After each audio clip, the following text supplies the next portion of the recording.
ಮೀನರಾಶಿಯವರ April ತಿಂಗಳ ಮಾಸ ಭವಿಷ್ಯದಲ್ಲಿ 5 ಶುಭ ವಿಚಾರಗಳ ವಿಡಿಯೋಗೆ ಪ್ರತಿಯೊಬ್ಬ ಮೀನರಾಶಿಯವರಿಗೆ ಆತ್ಮೀಯವಾದಂತಹ ಸ್ವಾಗತ ಹಾಗೂ ವಿಠಲ್ ಭಟ್ ಮಾಡುವಂತಹ ನಮಸ್ಕಾರ.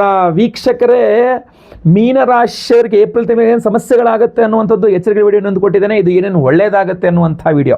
ಸೊ ಪ್ರತಿಯೊಬ್ಬ ಮೀನರಾಶಿಯವರಿಗೆ ಬಹಳ ಇಂಪಾರ್ಟೆಂಟ್ ಮುಖ್ಯವಾದ ವಿಡಿಯೋ. ಸೊ ನೀವು ದಯವಿಟ್ಟು ಒಂದು ಸಹಾಯ ಮಾಡಿ, ಬೇರೆ ಮೀನರಾಶಿಯವರಿಗೂ ಸಹಾಯ ಆಗುತ್ತೆ. WhatsApp, Facebook, messenger, Telegram, Instagram ಎಲ್ಲ ಕಡೆ ಸಾಮಾಜಿಕ ಜಾಲತಾಣಗಳಲ್ಲಿ ವಿಡಿಯೋನ ಶೇರ್ ಮಾಡಿ, ವಿಡಿಯೋ ಲಿಂಕ್ನ ಪ್ರತಿಯೊಬ್ಬ ಮೀನರಾಶಿಯವರಿಗೆ ಈ ವಿಡಿಯೋ ರೀಚ್ ಆಗಿಬಿಡಲಿ, ಎಲ್ಲರಿಗೂ ಗೊತ್ತಾಗಲಿ ಏನೇನು ಒಳ್ಳೆಯದಾಗಲಿದೆ ಅಂತ ಹೇಳಿ. ಅವರು ಸಹ ಅದನ್ನು ಸರಿಯಾಗಿ ಉಪಯೋಗಿಸ್ಕೊಳ್ಳಿ, ಖಂಡಿತವಾಗಿ ಒಳ್ಳೆಯದಾಗಲಿ ಅಲ್ವಾ. ಬನ್ನಿ ವಿಡಿಯೋನ ಶುರು ಮಾಡೋಣ. ಮೊದಲನೇ ಶುಭ ವಿಚಾರ ಮೀನರಾಶಿಯವರಿಗೆ ಏಪ್ರಿಲ್ ತಿಂಗಳಿಗೋಸ್ಕರ ಏನಪ್ಪಾ ಅಂತಂದ್ರೆ ವ್ಯಕ್ತಿತ್ವದಲ್ಲಿ ಗಾಂಭೀರ್ಯತೆ. ನೋಡಿ ಏನಾಗುತ್ತೆ, ಮೀನರಾಶಿಯವರಿಗೆ ಗಂಭೀರವಾಗಿರ್ತಕ್ಕಂಥದ್ದು, ತುಂಬ ಎಂತ ಹೇಳ್ತೀವಿ, ತುಂಬ ಶಕ್ತಿತ್ವವಾದಂಥ ವ್ಯಕ್ತಿತ್ವ, ಇದೆಲ್ಲ ಜಾಸ್ತಿ ಆಗ್ಬಿಡುತ್ತೆ. ಅದು ಏಪ್ರಿಲ್ ತಿಂಗಳಲ್ಲೇ ಜಾಸ್ತಿ ಆಗುತ್ತೆ. ಅದು ಏನಾಗುತ್ತೆ, ಗಾಂಭೀರ್ಯತೆಯಿಂದ ನೀವು ಇದ್ದಾಗ ಜನ ನಿಮ್ಮನ್ನು ಗೌರವಿಸಲಿಕ್ಕೆ ಶುರು ಮಾಡ್ತಾರೆ, ನಿಮಗೆ ಅವಮಾನ ಮಾಡಲಿಕ್ಕೆ ಹೆದರ್ತಾರೆ, ನಿಮಗೆ ಮೋಸ ಮಾಡಲಿಕ್ಕೂ ಹೆದರ್ತಾರೆ. ಸೊ ಆ ಗಾಂಭೀರ್ಯತೆ ಅನ್ನುವಂಥದ್ದು ತುಂಬ ಚೆನ್ನಾಗಿರುತ್ತೆ. ಯಾಕೆಂದರೆ ಒಂದು 10 ದಿವಸ ನಿಮ್ಮ ರಾಶಿಯಲ್ಲಿ ರವಿ ಇರುವಷ್ಟು ದಿನಗಳ ಕಾಲ, ಒಂದು 10-15 ದಿವಸ ನಿಮಗೆ ಗಂಭೀರವಾಗಿರ್ತೀರ. ಅಲ್ಲಿ ಏನಾಗುತ್ತೆ, ಶನಿ ಕುಜ ಯುತಿ ಒಂದು ಸ್ವಲ್ಪ ಗಾಂಭೀರ್ಯತೆಯನ್ನು ಕೊಟ್ಟು ಒಂದು ಸ್ವಲ್ಪ ಬಿಸಿ ತುಪ್ಪವನ್ನು ಕೊಡುತ್ತೆ. ಅದು ಸಮಸ್ಯೆ ಏನಾಗುತ್ತೆ ಅನ್ನೋದು ಎಚ್ಚರಿಕೆ ಹೇಳಿದ್ದೀನಿ. ಬಟ್ ನಿಮಗೆ ಗಾಂಭೀರ್ಯತೆಯನ್ನು ಶನಿನೂ ಕೊಡ್ತಾನೆ, ಕುಜನೂ ಕೊಡ್ತಾನೆ, ರವಿನೂ ಕೊಡ್ತಾನೆ. ಅನಿವಾರ್ಯವಾಗೂ ಗಂಭೀರವಾಗಿ ತೋರಿಸ್ಕೊಳ್ತೀರ, ನಾನು ಭಾಳ ಗಂಭೀರ ನಾನು ಅಂತ ತೋರಿಸ್ಕೊಂತೀರ.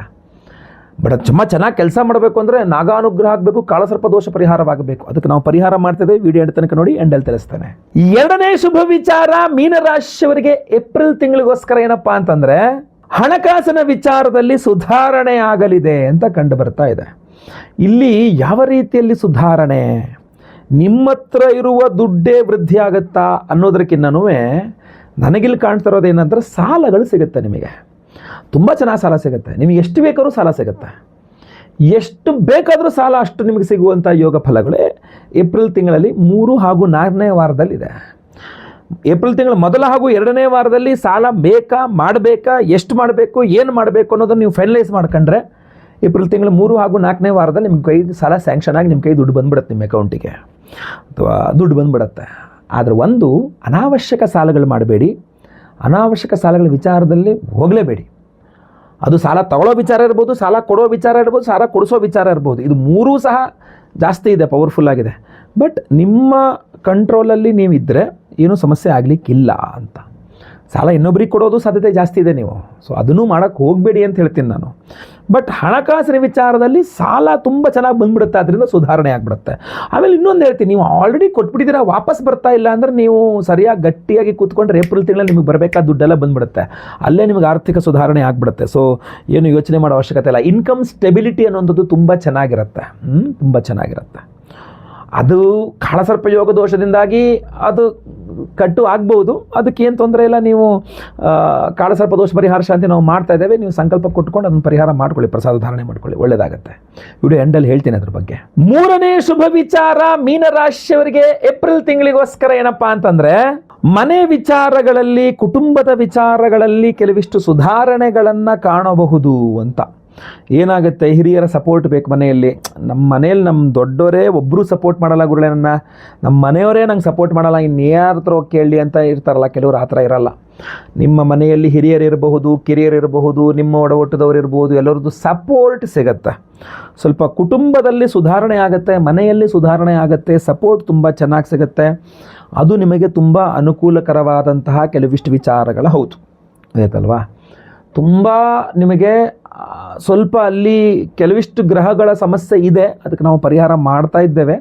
ಬಟ್ ಎನಿಹೌ ನೀವು ಪ್ರಯತ್ನ ಮಾಡಿದರೆ, ನೀವು ಒಂದು ಮೆಟ್ಲು ಕೆಳಗಿಳಿದ್ರೆ ನಿಮ್ಮ ಕುಟುಂಬದವ್ರು 4 ಮೆಟ್ಲು ಬೇಕಾದ್ರೂ ಕೆಳಗಿಳಿದು ಬರ್ತಾರೆ ನಿಮಗೋಸ್ಕರ. ನೀವು 1 ಮೆಟ್ಲು ಕೂಡ ಕೆಳಗಿಳಿದಕ್ಕೆ ಅಡ್ಡೆ ಬರಬಾರ್ದು ಅಷ್ಟೇ. ನಿಮಗೆ ನೀವು ಒಂಚೂರು ಪ್ರಯತ್ನ ಮಾಡಿದ್ರೆ ಖಂಡಿತವಾಗಿ ಸಿಗ್ತದೆ, ಖಂಡಿತವಾಗಿ ಅನುಕೂಲ ಆಗುತ್ತೆ, ಯೋಚನೆ ಮಾಡೋ ಅವಶ್ಯಕತೆ ಇಲ್ಲ. ನಿಮ್ಮಲ್ಲಿ ಆ ಭಾವನೆ ಬರಬೇಕು, ಇದ್ರ ಜೊತೆ ಬೆರಿಬೇಕು ಅಂತಂದರೆ ಸರ್ಪದೋಷ ಪರಿಹಾರ ಆಗಬೇಕು. ವಿಡಿಯೋ ಎಂಡ್ ಅದ್ರ ಬಗ್ಗೆ ತಿಳಿಸ್ತೇನೆ ಪರಿಹಾರ. 4ನೇ ಶುಭ ವಿಚಾರ ಮೀನರಾಶಿಯವರಿಗೆ ಏಪ್ರಿಲ್ ತಿಂಗಳಿಗೋಸ್ಕರ ಏನಪ್ಪಾ ಅಂತಂದ್ರೆ ಬಹಳಷ್ಟು ಜನರ ಬಗ್ಗೆ ನಿಮಗೆ ಗೊತ್ತಾಗ್ಬಿಡುತ್ತೆ. ಅಂದರೆ ನಿಮ್ಮ ಮುಂದೊಂದು ನಿಮ್ಮ ಹಿಂದೊಂದು ಮಾಡ್ತಾ ಇರ್ತಾರೆ. ಏನೇ ಮಾಡಿದ್ರು ಯಾವ ಶತ್ರುಗಳು ಅಂತಲೇ ಗೊತ್ತಾಗಲ್ಲ ನಿಮಗೆ. ಯಾರೋ ತೊಂದರೆ ಕೊಡ್ತಾ ಇದ್ದಾರೆ ಗುರುಗಳೇ, ಯಾರು ಅಂತ ಗೊತ್ತಾಗ್ತಾ ಇಲ್ಲ. ಏಪ್ರಿಲ್ ತಿಂಗಳಲ್ಲಿ ಗೊತ್ತಾಗ್ಬಿಡುತ್ತೆ. ಏಪ್ರಿಲ್ ತಿಂಗಳಲ್ಲಿ ನಿಮ್ಮ ಶತ್ರು ಸ್ಪಷ್ಟವಾಗಿ ನಿಮ್ಮ ಮುಂದೆ ಬೆತ್ತಲಾಗಿ ನಿಂತ್ಕೊಂಡ್ಬಿಡ್ತಾನೆ, ನಾನೇ ನಿನ್ನ ಶತ್ರು ನೋಡ್ಕೊಳಪ್ಪ ಅಂಥೇಳಿ. ಸೊ ನಿಮಗೆ ಒಂದು ಕ್ಲಾರಿಟಿ ಸಿಕ್ಬಿಡುತ್ತೆ, ಇವರಿಂದನೇ ನಂಗೆ ತೊಂದರೆ ಆಗ್ತಾ ಇರೋದು, ಇವರೇ ನಂಗೆ ತೊಂದರೆ ಕೊಡ್ತಾ ಇರೋದು, ಇವರೇ ಅಲ್ಲ, ಗೊತ್ತಲ್ವಾ? ಈ ಕ್ಲಾರಿಟಿ ನಿಮಗೆ ತುಂಬ ಚೆನ್ನಾಗಿ ಸಿಕ್ಕತ್ತೆ.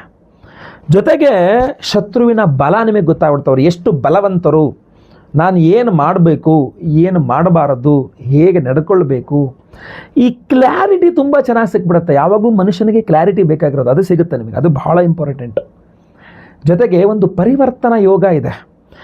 ಬುಧನ ಮನೆಯಲ್ಲಿ ಗುರುವಿನ ಮನೆಯಲ್ಲಿ ಬುಧ, ಈ ಪರಿವರ್ತನಾ ಯೋಗ ಇದೆಯಲ್ಲ, ಈ ಪರಿವರ್ತನಾ ಯೋಗ ಬದಲಷ್ಟು ಪರಿವರ್ತನೆಗಳನ್ನು ನಿಮ್ಮಲ್ಲೂ ಮಾಡಲಿದೆ. ನೀವು ಚೇಂಜ್ ಆಗ್ತೀರಾ. ನೀವು ಕೂಡ ಅವರೊಬ್ಬರೇ ನಾಟಕ ಮಾಡೋರಲ್ಲ, ನೀವು ಸಹ ನಾಟಕ ಮಾಡ್ತೀರಾ. ಯಾಕೆಂದರೆ ಇಷ್ಟು ದಿನ ನಿಮ್ಗೆ ನಾಟಕ ಮಾಡೋಕ್ಕೆ ಬರ್ತಾ ಇರಲಿಲ್ಲ. ಯಾರ ಮುಖಕ್ಕೆ ನಾಟಕ ಎಲ್ಲ ಮಾಡೋದೆಲ್ಲ ನಮ್ದೇನಿದ್ರು ಆನ್ ಫಾಟ್ ಬೇಕಾದ್ರೆ ಇಲ್ಲ, ಈ ಥರ ಇರ್ತಿದ್ರಿ. ಈಗ ನಿಮ್ಗೆ ಅರ್ಥ ಆಗತ್ತಿಲ್ಲ, ಇಲ್ಲ ಇದು ಹಿಂಗೆ ಮಾಡಿದ್ರೆ ಆಗಲ್ಲ, ಇದಕ್ಕೆ ಸರ್ ನಾನು ಹಿಂಗೆ ಮಾಡಬೇಕು ಅಂಥೇಳಿ. ಸೊ ಆ ಬುದ್ಧಿವಂತಿಕೆ ತುಂಬ ಚೆನ್ನಾಗಿ ನೀವು ಅಂತ ಹೇಳ್ತೀರಿ, ಬೆಳೆಸ್ಕೊಳ್ತೀರ, ಅದನ್ನ ತುಂಬ ಚೆನ್ನಾಗಿ ಬಳಸ್ಕೊತೀರ. ಅದು ಇನ್ನೂ ಚೆನ್ನಾಗಿ ಕೆಲಸ ಮಾಡಬೇಕು ಅಂತಂದರೆ ದೇವತಾರಾಧನೆ ಪ್ರಸಾದ ಬೇಕು. ವಿಡಿಯೋ ಎಂಟು ತನಕ ನೋಡಿ, ಎಂಟರದ್ರ ಬಗ್ಗೆ ತಿಳಿಸ್ತಾನೆ. 5ನೇ ಶುಭ ವಿಚಾರ ಮೀನರಾಶಿಯವರಿಗೆ ಏಪ್ರಿಲ್ ತಿಂಗಳಿಗೋಸ್ಕರ ಏನಪ್ಪಾ ಅಂತಂದರೆ ಉದ್ಯೋಗದ ವಿಚಾರದಲ್ಲಿ ಅನುಕೂಲತೆ. ನೀವು ಮೀನರಾಶಿಯ ನಿರುದ್ಯೋಗಿಯಾಗಿದ್ದರೆ ನಿಮಗೆ ಉದ್ಯೋಗ ಬದಲಿಯಾಗಿ ಸಿಗತ್ತೆ. ಅಂದರೆ ಯಾರಿಗೋ ಫೈನಲೈಸ್ ಆಗಿದ್ದು, ಯಾರಿಗೋ ಸಿಗಬೇಕಾಗಿದ್ದು ಕೆಲಸ ನಿಮ್ಗೆ ಅಲ್ವೇ ಇಲ್ಲ, ನೀವು ಸೀನಲ್ಲೇ ಇಲ್ಲ. ಬಟ್ ಸಡನ್ನಾಗಿ ಅದೇನೋ ವ್ಯತ್ಯಾಸ ಆಗಿ ಅವ್ರಿಗೇನೋ ಪ್ರಾಬ್ಲಮ್ ಆಯಿತು, ಮತ್ತೊಂದೇನೋ ಆಯಿತು, ಇನ್ನೊಂದೇನಾಯಿತು, ನೋಡ್ರಿ ಒಂದು ಅವಕಾಶ ನೀವು ಬರ್ತೀರೇನ್ರಿ, ಬೇಕು ಬರೋದಾದ್ರೆ ಬರೀ ನೋಡಿ, ಬೇಕಾರೆ ಒಂದು ಅವಕಾಶ ಇದೆ ಅಂತ ಸಡನ್ನಾಗಿ ಇನ್ನೊಬ್ಬರ ಪಾಲಾಗಬೇಕಾದಂಥ ಅವಕಾಶ, ಅದು ಉದ್ಯೋಗಾವಕಾಶ ಇರಬಹುದು, ಅಧಿಕಾರದ ಅವಕಾಶ ಇರಬಹುದು, ಏನೋ ಒಂದು ಅವಕಾಶ ಇನ್ನೊಬ್ಬರು ಪಾಲಾಗಬೇಕು, ಸಡನ್ ನಿಮ್ಮ ಪಾಲಾಗ್ಬಿಡುತ್ತೆ. ಬೇಗ ಹೇಳಬೇಕು, ಬೇಗ ಹೇಳಬೇಕು, ನಮ್ಗೆ ಟೈಮ್ ಇಲ್ಲ ಇಲ್ಲಿ ಅನ್ನೋ ಥರ ನಿಮಗೆ ಅರ್ಜೆಂಟ್ ಮಾಡ್ತಾರೆ. ಒಪ್ಕೊಳ್ಳಿ, ನಿಮ್ಗೊಂದು ಒಳ್ಳೆ ಅವಕಾಶ ಸಿಗುವ ಸಾಧ್ಯತೆ ತುಂಬ ಚೆನ್ನಾಗಿದೆ. ಈ ಅವಕಾಶದಿಂದ ನೀವು ಗುರುತಿಸ್ತಾರೆ ಜನ ನಿಮ್ಮನ್ನು. ಅಥವಾ ನಿರುದ್ಯೋಗಿ ಆದರೂ ಉದ್ಯೋಗದ ಅವಕಾಶ ಸಿಕ್ಕರೆ ನಿಮಗೊಂದು ಲೈಫ್ ಸೆಟ್ಲ್ ಆಗಿಬಿಡುತ್ತಲ್ಲ, ಖಂಡಿತವಾಗಿ ಅನುಕೂಲ ಆಗುತ್ತೆ. ಇಲ್ಲೆಲ್ಲ ಅಡ್ಡಿ ಆಗ್ತಕ್ಕಂಥದ್ದು ಯಾವುದು? ಕೈಗೆ ಬಂದಿದ್ದು ಬಾಯಿಗೆ ಬರ್ದರಂಗೆ ಮಾಡೋದು ಯಾವುದು? ಕಾಳ ಸರ್ಪ ಯೋಗ ದೋಷ. ಇದನ್ನ ನಿಮಗೆ ನಾವು ಪರಿಹಾರ ಮಾಡ್ತಾ ಇದ್ದೇವೆ. ಈ ಪರಿಹಾರದ ಬಗ್ಗೆ ನೀವು ತಿಳ್ಕೊಳ್ಬೇಕು. ಅದು ನೀವು ಈಗ ನಾನು ಮುಂದೆ ಹೇಳ್ತೇನೆ ಅದರ ಬಗ್ಗೆ. ಏಪ್ರಿಲ್ 2ನೇ ತಾರೀಕು ಗುರುವಾರ ಹುಣ್ಣಿಮೆಯ ದಿವಸ ನಮ್ಮ ಯಾಗಶಾಲೆಯಲ್ಲಿ ಮಹಾಕಾಳ ಸರ್ಪ ಯೋಗ ದೋಷ ಪರಿಹಾರ ಶಾಂತಿ ಹೋಮವನ್ನು ಮಾಡ್ತಾ ಇದ್ದೇವೆ. ಬಹಳ ಅಪರೂಪದಲ್ಲಿ ನಾವು ಮಾಡ್ತಕ್ಕಂಥ ಈ ಹೋಮ ಈಗಲೂ ಸಹ ನಭೋಮಂಡಲದಲ್ಲಿ ಗೋಚಾರದಲ್ಲಿ ಎಲ್ಲಾ ಗ್ರಹಗಳು ಸಹ ಸಿಂಹರಾಶಿಯಲ್ಲಿ ಕೇತು ಹಾಗೂ ಕುಂಭರಾಶಿಯಲ್ಲಿ ರಾಹುವಿನ ಮಧ್ಯದಲ್ಲಿ, ಅಂದ್ರೆ ಕಾಳ ಸರ್ಪ ಯೋಗ ದೋಷದಲ್ಲಿಯೇ ಇದೆ. ರಾಹು ಕೇತು ಗ್ರಹೋರ್ ಮಧ್ಯೆ ಆದಿತ್ಯಾಗ ಚಖೇ ಗ್ರಹ ಕಾಳ ಸರ್ಪಾಖ್ಯ ದೋಷೋಯಂ ಸರ್ವ ಸಂಪತ್ ಪ್ರನಾಶನಂ ಅಂತ ಹೇಳ್ತಾರೆ. ಈ ರಾಹು ಕೇತು ಗ್ರಹಗಳ ಒಳಗೆ ಸೂರ್ಯಾದಿ ಸಪ್ತ ಗ್ರಹನ ಸಿಲುಕಿಕೊಂಡಾಗ ನಿಮಗೆ ಮಹಾಕಾಳ ಸರ್ಪ ಯೋಗ ದೋಷ ಆಗಿ ಅದು ಯಾವುದನ್ನು ನಿಮಗೆ ಅನುಭವಿಸಲಿಕ್ಕೆ ಬಿಡೋದಿಲ್ಲ ಅಂತ ಹೇಳ್ತಂತು. ಅಂಥ ಒಂದು ಅದ್ಭುತವಾದ ಮಹಾಕಾಳ ಸರ್ಪ ಯೋಗ ದೋಷ ಪರಿಹಾರ ಶಾಂತಿ ಹೋಮವನ್ನ ನಾವು ಇದೇ 2ನೇ ತಾರೀಕು ಮಾಡ್ತಾ ಇದ್ದೇವೆ, ಗುರುವಾರ ಹುಣ್ಣಿಮೆಯ ದಿವಸ. ನಿಮ್ಮ ವೈಯಕ್ತಿಕ ಜಾತಕದಲ್ಲಿರುವ ಕಾಳ ಸರ್ಪ ಯೋಗವಾಗಲಿ, ಗೋಚಾರದಲ್ಲಿ ನಭೋಮಂಡಲದಲ್ಲಿರ್ತಕ್ಕಂತಹ ಕಾಳ ಸರ್ಪ ಯೋಗ ದೋಷವಾಗಲಿ, ಇದು ಪರಿಹಾರವಾಗಬೇಕು ಅನ್ನುವ ದೃಷ್ಟಿಕೋನದಿಂದ ಬಹಳ ವಿಶೇಷವಾಗಿ ಮಾಡ್ತಾ ಇರತಕ್ಕಂಥದ್ದು. ನಾವು ವರ್ಷಕ್ಕೆ ಕೇವಲ 1 ಅಥವಾ 2 ಬಾರಿ ಮಾತ್ರ ಮಾಡ್ತಕ್ಕಂಥ ಹೋಮ ಇದು. ಈ ಹೋಮದಲ್ಲಿ ನೀವು ಸಂಕಲ್ಪ ಸೇವೆಗೆ ಹೆಸರು ಕೊಡಲಿಕ್ಕೆ ದಯವಿಟ್ಟು ಮರಿಬೇಡಿ. ವೀಕ್ಷಕರೇ, ಯಾರ್ಯಾರು ನಿಮ್ಮ ಹೆಸರುಗಳನ್ನ ಈ ಒಂದು ವಿಶೇಷವಾಗಿರತಕ್ಕಂಥ ಮಹಾಕಾಳ ಸರ್ಪ ಯೋಗ ದೋಷ ಪರಿಹಾರ ಶಾಂತಿ ಹೋಮದಲ್ಲಿ ನೀವು ಸಂಕಲ್ಪ ಸೇವೆಗೆ ಹೆಸರು ಕೊಡ್ತೀರೋ ಅವತ್ತಿನ ದಿವಸ, ಅಂದ್ರೆ ಗುರುವಾರ ದಿವಸ ಬೆಳಗ್ಗೆ ಲೈವ್ ಅಲ್ಲಿ ನಾನೇ ನಿಮ್ಮ ಹೆಸರು ಸಂಕಲ್ಪ ಮಾಡ್ತೇನೆ ಮಹಾಕಾಳ ಸರ್ಪ ಯೋಗ ದೋಷ ಪರಿಹಾರ ಶಾಂತಿ ಹೋಮದ ಸಂಕಲ್ಪ ಸೇವೆಯಲ್ಲಿ. ಅಷ್ಟೇ ಅಲ್ಲ, ಇನ್ನು ಹಲವಾರು ಬೇರೆ ಹೋಮಗಳಾಗಲಿದೆ. ಆಶ್ಲೇಷ ಬಲಿ ಪೂಜೆ ಆಗಲಿದೆ. ಗುರುದೋಷ ಪರಿಹಾರವಾಗಿ ಗುರುಬಲ ಸಿಗಬೇಕು ಅಂತ ಗುರು ಶಾಂತಿ ಹೋಮ ಆಗಲಿದೆ. ಪಂಚಮ ಶನಿ, ಅಷ್ಟಮ ಶನಿ, ಅರ್ಧಾಷ್ಟಮ ಶನಿ, ಸಾಡೆ ಸಾತಿ ಇತ್ಯಾದಿ ಎಲ್ಲ ಶನಿ ಪೀಡೆಗಳ ಪರಿಹಾರಕ್ಕೆ ಶನಿ ಶಾಂತಿ ಶಾಂತಿ ಹೋಮ ಆಗಲಿದೆ, ನವಗ್ರಹ ಶಾಂತಿ ಹೋಮಗಳಾಗಲಿದೆ. ಸಂತಾನ ಇಲ್ಲದವರಿಗೆ ಸಂತಾನ ಸಿಗಬೇಕು ಆಗಬೇಕು, ಹಾಗೂ ಸಂತಾನ ಇರುವವರಿಗೆ ಮಕ್ಕಳ ವಿಚಾರದಲ್ಲಿರುವ ಚಿಂತಾಕ್ರಾಂತಿಗಳು ಕಡಿಮೆ ಆಗಬೇಕು ಅಂತ ಸಂತಾನ ಗೋಪಾಲ ಕೃಷ್ಣ ಹೋಮವನ್ನು ಮಾಡ್ತಾ ಇದ್ದೇವೆ. ಅಷ್ಟೇ ಅಲ್ಲ, ನಿಮ್ಮೆಲ್ಲರ ಆರ್ಥಿಕ ಬಾಧೆಗಳ ಪರಿಹಾರಕ್ಕೋಸ್ಕರ ವಿಶೇಷವಾದಂತಹ ಲಕ್ಷ್ಮೀ ಹೋಮವನ್ನು ಸಹ ನಾವು ಮಾಡ್ತಾ ಇದ್ದೇವೆ.